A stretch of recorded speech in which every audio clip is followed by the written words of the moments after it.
Nii, oleme siin Helsingi kesklinnas ja suund on meil Kaupatori poole, sellepärast et täna me lähme Suomenlinna ja mu laps soovib käia seal sõjamuuseumis. Me oleme päris palju kordi käinud Suomenlinnas, aga mitte kordagi ei ole me käinud seal sõjamuuseumis, seega kikkame täna selle koha üle ja Suomenlinna muuseas on üks 7 objektist, mis on kantud UNESCO maailmapärandi hulka, seega see on vaatamist väärt. Ühesõnaga siit selle maja juurest läheb praam.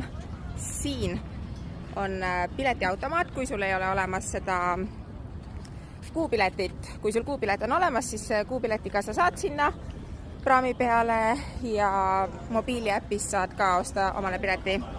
Vot siin ka samamoodi saad osta piletiautomaat täitsa olemas, maksab miskit täiskasvanuli äkki 3,20. Nii ja siin see on, Sodamuseo, seda on oodatud. Siin on tõenäoliselt palju vaatamist. Sama piletiga, kusjuures saab sinna sukellusvenesse ka ja piletihinnad ma kohe ütlen. Paistab, et on 7 eurot täiskasvanu ja laps 4. Pilet oli ainult 7 eurot, ainult täiskasvanu ees pidi maksma. Laps, 10-aastane laps on veel täiesti tasuta. Siin on tank, siin on mingi vanem sõjamasin. Okei, let's go. Selline tangipoiss.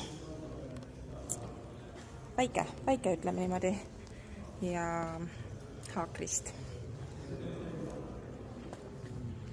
On meil nähtavasti Hitleri Soomele annetatud auto aastast 1942. Jah, niimoodi see algkeamaksu andmine käis omal ajal. Siin on meil üleinen 300 hengen väestösuoja pommikaitse puidust. Et ma ei tea jah, kui turvaline see asi on, aga ilmselt paremat omal ajal ei olnud saada. Siin on see pommi variant siis veel teiselt poolt. Ütleme nii, et ma ei ole üldse kindel, kui palju see mingi pommi eest kaitses, aga jah. Ajalt juba sellised aegumatud tarkuseterad nagu vaikimine on kuld ja